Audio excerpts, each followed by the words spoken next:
Hi friends, ಸಚಿವ ರಾಮಲಿಂಗಾರೆಡ್ಡಿ ಜೀವನದ ಕತೆ ಗೊತ್ತಾ? ರಾಜಕೀಯದಲ್ಲಿ ಸೋಲಿಲ್ಲದ ಸರದಾರ ಅಂತ ಹೆಸರು ಮಾಡಿದ್ದು ಹೇಗೆ? ಇವರ ರಾಜಕೀಯ ಅನುಭವ ಏನು? ಓದಿದ್ದೆಷ್ಟು? ಮಾಡಿರೋ ಆಸ್ತಿ ಎಷ್ಟು? ಪತ್ನಿ ಯಾರು? ಏನ್ ಮಾಡ್ತಿದ್ದಾರೆ? ಇವರ ಮಗ ಏನ್ ಮಾಡ್ತಿದ್ದಾರೆ? ಎಲ್ಲವನ್ನೂ ಈ ವಿಡಿಯೋದಲ್ಲಿ ಹೇಳ್ತೀವಿ. ಅದಕ್ಕೂ ಮುನ್ನ ನೀವಿನ್ನೂ ನಮ್ಮ ಚಾನಲ್ಗೆ ಸಬ್ಸ್ಕ್ರೈಬ್ ಆಗಿಲ್ಲ ಅಂದರೆ ಈ ಕೂಡಲೇ ಆಗಿ ಪಕ್ಕದ ಗಂಟೆ ಗುರುತಿನ ಮೇಲೆ ಕ್ಲಿಕ್ ಮಾಡಿ. 1953 ಜೂನ್ 12ರಂದು ರೆಡ್ಡಿ ಜನನ. ರಾಮಲಿಂಗಾರೆಡ್ಡಿ 1953 ಜೂನ್ 12ರಂದು ಬೆಂಗಳೂರಿನಲ್ಲಿ ಜನಿಸಿದ್ರು. ಇವರ ತಂದೆ ಬಿ ವೆಂಕಟರೆಡ್ಡಿ, ತಾಯಿ ಪಿಳ್ಳಮ್ಮ. ವೆಂಕಟರೆಡ್ಡಿ ರಾಜಕೀಯದಲ್ಲಿ ಗುರುತಿಸಿಕೊಂಡಿದ್ರು, ಕಾರ್ಪೊರೇಟರ್ ಕೂಡ ಆಗಿದ್ರು. ಬೆಂಗಳೂರಿನಲ್ಲೇ ಶಿಕ್ಷಣ ಪಡೆದ ರಾಮಲಿಂಗಾರೆಡ್ಡಿಗೆ ಮೊದಲಿನಿಂದಲೂ ರಾಜಕೀಯದಲ್ಲಿ ಆಸಕ್ತಿ ಇತ್ತು. ಅದರಲ್ಲೂ ದೇವರಾಜ ಅರಸು ಸಿಎಂ ಆದಾಗ ಬಡವರ ಪರ ಹಲವಾರು ಕ್ರಮಗಳನ್ನು ಜಾರಿಗೆ ತಂದರು. ಆಗ ರಾಮಲಿಂಗಾರೆಡ್ಡಿ ಬೆಂಗಳೂರು ಸೈನ್ಸ್ ಕಾಲೇಜಿನಲ್ಲಿ BSc ಓದ್ತಿದ್ರು.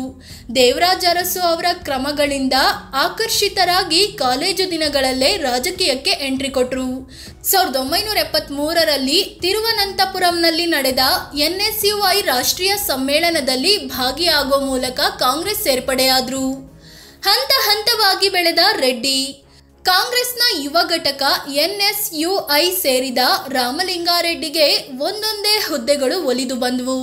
ಮೊದಲಿಗೆ 1973ರಲ್ಲಿ ಸರ್ಕಾರಿ ವಿಜ್ಞಾನ ಕಾಲೇಜಿನಲ್ಲಿ NSUI ಕಾರ್ಯದರ್ಶಿಯಾಗಿ ಆಯ್ಕೆ ಆದರು. ಇದರ ನಡುವೆ ಬೆಂಗಳೂರು ವಿವಿಯ ವಿದ್ಯಾರ್ಥಿ ಪರಿಷತ್ತಿನ ಸದಸ್ಯರಾದರು.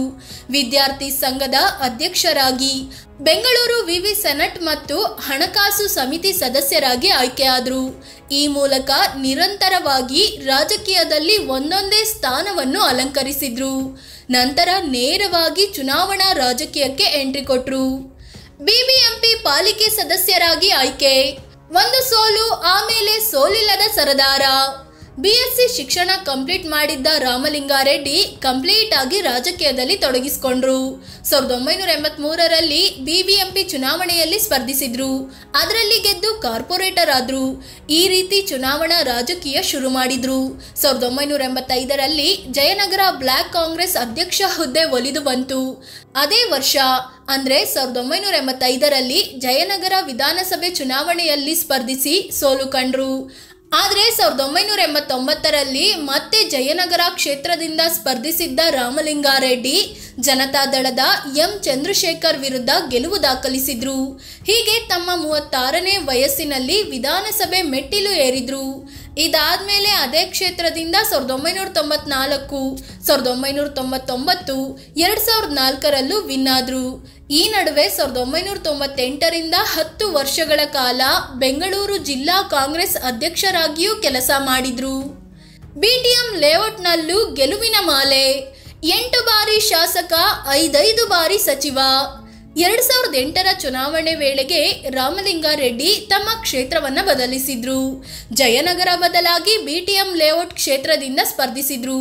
ಭರ್ಜರಿಯಾಗಿ ವಿನ್ ಕೂಡ ಆದ್ರು. 2013, 2018, 2023ರಲ್ಲೂ ಇದೇ ಕ್ಷೇತ್ರದಿಂದ ಮತ್ತೆ ಆರಿಸಿ ಬಂದ್ರು. ಹೀಗೆ 8 ಸಲ ಗೆದ್ದಿರೋ ರಾಮಲಿಂಗಾರೆಡ್ಡಿ ಸೋಲಿಲ್ಲದ ಸರದಾರ ಎನಿಸಿಕೊಂಡಿದ್ದಾರೆ.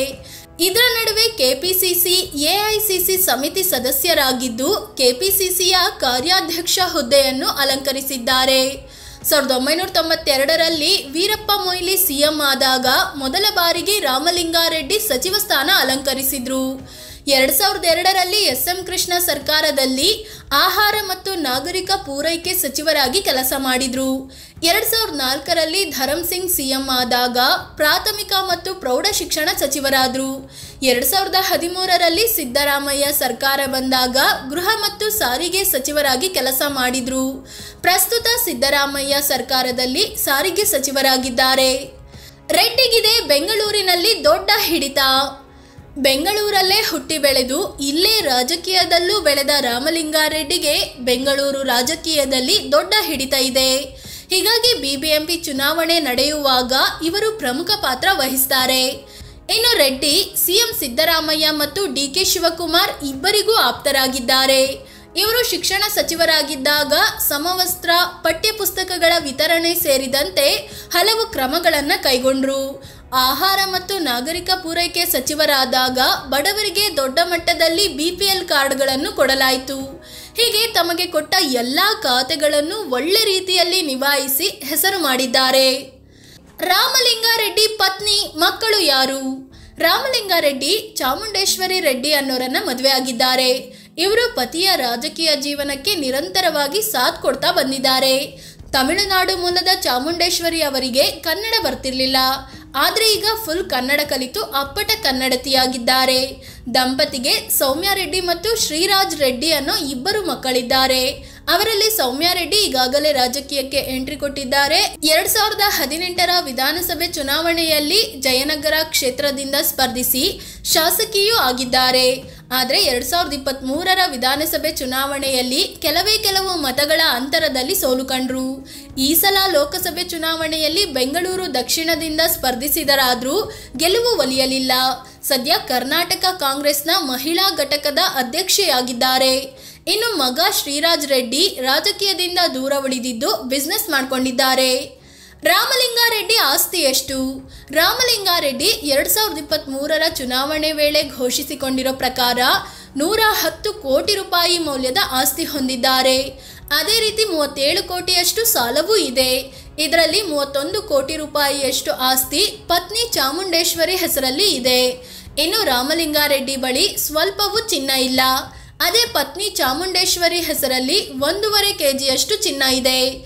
ದಂಪತಿ ಬಳಿ ಒಂದೇ ಒಂದು ಕಾರು ಇದೆ ಅಂತ ಅಫಿಡವಿಟ್ನಲ್ಲಿ ಮಾಹಿತಿ ನೀಡಿದ್ದಾರೆ. ಆದಾಯ ಮತ್ತು ಆದಾಯದ ಮೂಲ ಏನು? 2021-22ನೇ ಸಾಲಿನಲ್ಲಿ ರಾಮಲಿಂಗಾರೆಡ್ಡಿ ಆದಾಯ 43,45,000 ರೂಪಾಯಿಯಷ್ಟಿದೆ. ಪತ್ನಿ ಚಾಮುಂಡೇಶ್ವರಿ ಆದಾಯ 72,66,000 ರೂಪಾಯಿ ಇದೆ. ಸಂಬಳ, ಷೇರುಗಳಿಂದ ಬರುವ ಲಾಭ, ಸಂಸ್ಥೆಗಳಲ್ಲಿನ ಪಾಲುದಾರಿಕೆ, ಬಾಡಿಗೆ ಮತ್ತು ಬ್ಯಾಂಕ್ ಬಡ್ಡಿ ರಾಮಲಿಂಗಾರೆಡ್ಡಿ ಆದಾಯದ ಮೂಲವಾಗಿದೆ. ಅದೇ ರೀತಿ ಪಾಲುದಾರಿಕೆ ಸಂಸ್ಥೆಯ ಆದಾಯ, ಬಾಡಿಗೆ ಮತ್ತು ಬ್ಯಾಂಕ್ ಬಡ್ಡಿ ಪತ್ನಿ ಚಾಮುಂಡೇಶ್ವರಿ ಆದಾಯದ ಮೂಲವಾಗಿದೆ. ಫ್ರೆಂಡ್ಸ್, ಇದು ಸೋಲಿಲ್ಲದ ಸರದಾರ ಎಂದು ಹೆಸರು ಮಾಡಿರೋ ಸಚಿವ ರಾಮಲಿಂಗಾರೆಡ್ಡಿ ಜೀವನದ ಬಗ್ಗೆ ಮಾಹಿತಿ ನೀಡೋ ಪ್ರಯತ್ನ. ಇವರ ಬಗ್ಗೆ ನಿಮಗೇನು ಅನ್ಸುತ್ತೆ? ಕಾಮೆಂಟ್ ಮಾಡಿ ನಿಮ್ಮ ಅಭಿಪ್ರಾಯ ಹೇಳಿ.